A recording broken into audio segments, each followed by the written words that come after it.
wanted to give you a quick overview of the tech booth here that I set up at the church. All this is my gear.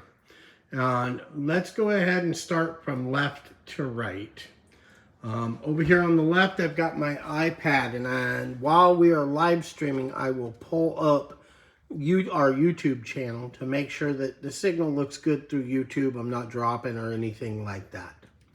Up here on the right hand side, I will load up our Facebook page and make sure that feed is coming through because we multicast to two different streams. Here's the software that controls my ATEM Mini Extreme ISO video switcher, and all of my camera sources and the projector feed that comes in here is where I will switch everything. And that goes to a multi-view out so that I can see all of those sources that are coming in on the ATEM isolated. So I can see if there's any kind of problem. I've got all of my audio feeds and everything like that. If I'm recording the stream, I can see it right there. And then we'll come back over here, and I've got Vmix on my MacBook, 16-inch MacBook Pro, the M1 Max chip, and I am running an Elgato Streamdeck on this thing, and I've used Companion and the Elgato software to load up. On the bottom, you'll see I have my ATEM sources, and on the top I have all my Vmix sources so I can switch live. And I can see all of my Vmix graphics and everything that I've loaded in here.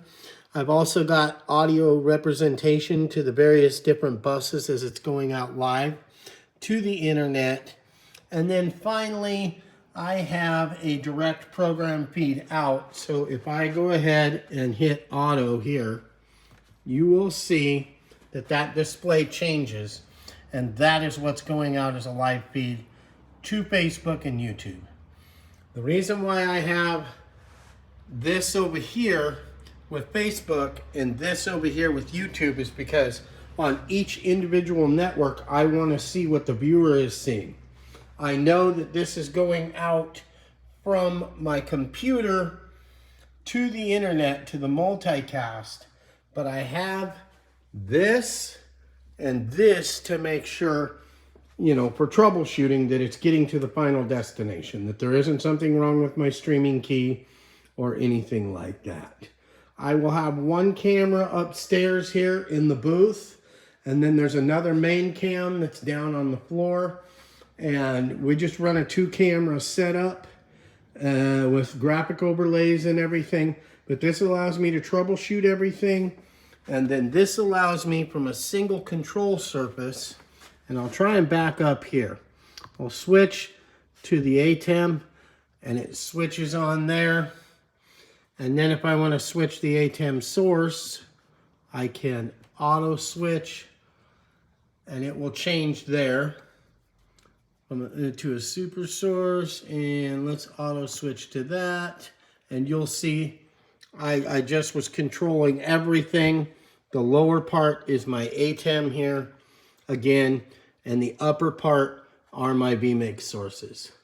So if I wanted to, I could go to a 2-up display by controlling this over here. And then I can go ahead and fade that into live, and it shows up over here.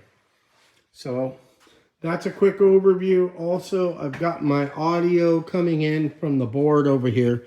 And I just have an old analog board, a Yamaha that runs with our wireless mics, but that runs at a feed all the way back over here into my ATEM Mic 1 with just a 1/4 inch to an 1/8 inch adapter.